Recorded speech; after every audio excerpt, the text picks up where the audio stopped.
Ms. Robinson, do you agree with Ms. Gaines that there's a difference between women and men?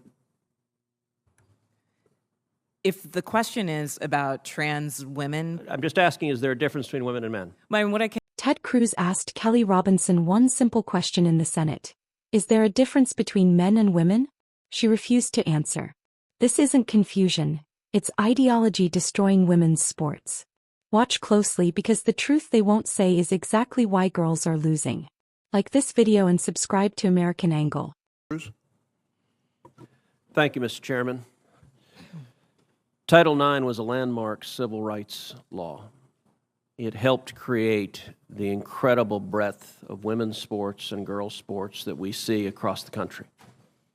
I believe in girls' sports. I believe in women's sports. I'm the proud father of 2 daughters who are both athletes. I think participating in competitive sports is a wonderful thing for a young girl. I think it is a wonderful thing for a woman.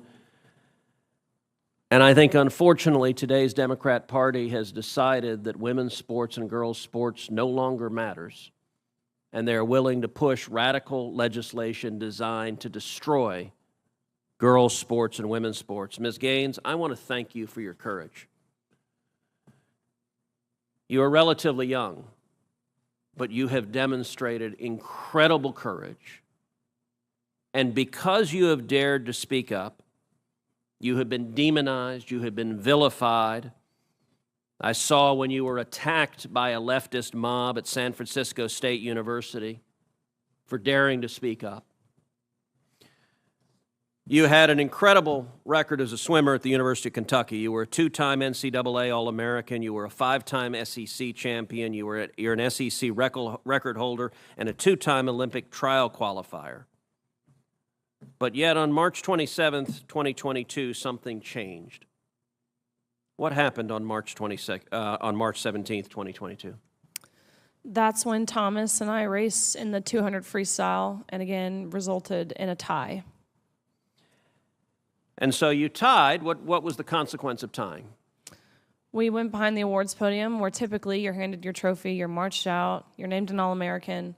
And so we go back there and the official looks at both Thomas and myself and says, "Great job, but you guys tied. And we only have 1 trophy, therefore we're giving this trophy to Leah." And I question this and I say, why? And at first I shortened it in my testimony, but really he stumbled on his words. He didn't know how to answer this. And at first he's, well, we're just doing this in chronological order. To which I further pressed and I said, okay, well, what are you being chronological about? Because we tied. And if we're doing this off alphabetical order, G comes before T. So what are you being chronological about? To which this wasn't a script they had prepared for him. And he actually appreciated his honesty. He did say, we have to give the trophy for Leah because Leah has to have it for pictures. They've made that clear. Leah has to have the trophy for pictures. You can pose with this trophy, but you have to give yours back. You have to go home empty-handed. Leah Thomas takes the trophy home. End of story. Now, let me ask you, as someone who's competed at the elite level, in your experience, is there a difference between women and men? Of course. I think we learned this at a very young age, watching even 12 and unders play. Going through puberty causes irreversible advantage, that no matter the training, no matter the diet, no matter any alterable change you can make, will overcome that male advantage. Especially in sports like swimming, where lung capacity matters so much.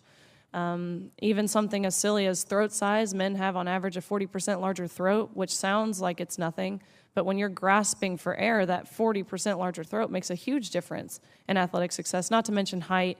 You guys know the differences. Ms. Robinson, do you agree with Ms. Gaines that there's a difference between women and men? if the question is about trans women, I'm just asking, is there a difference between women and men? what I can say here is that the NCAA has rules in place. They've had rules in place for the last decade, and when this competition I'm happened, going to try again. the rules were clear. Do you believe there's a difference between women and men? It's a yes/no question. Do you believe there's a difference? Oh, I think that we're talking about this case with the NCAA. No, I'm asking a question. Do you believe there's a difference between women and men? Most people could answer this very simply. I'm curious if you're willing to do so. Oh, absolutely. I'm just putting it into the context of the conversation that we're having. I think that there are definitions related to sex. Is but that I a also yes? think So I'm that trying to get a yes or no. I'm not trying to get a speech. Oh, is there a difference between women and men? I think that there are definitions for biological sex. Okay, so you're which not is answering different that. than Let me ask gender. you this question then. Why do women's sports exist? If you can't define a difference between women and men, why not abolish women's sports and just tell little girls to swim with little boys and see who wins? Oh, I'm simply saying that that sex is My different question, than gender. why and I do believe why that do women's sports have a great exist? value. I mean, Senator, I'll tell you right Ms. now. Robinson, please answer the question I'm asking you. Absolutely. Why do women's sports exist? I think that there are so many positive benefits to sports. But I mean, why have a we've talked separate about it here category for today. women? If there's no difference between women and men, why to have women's sports?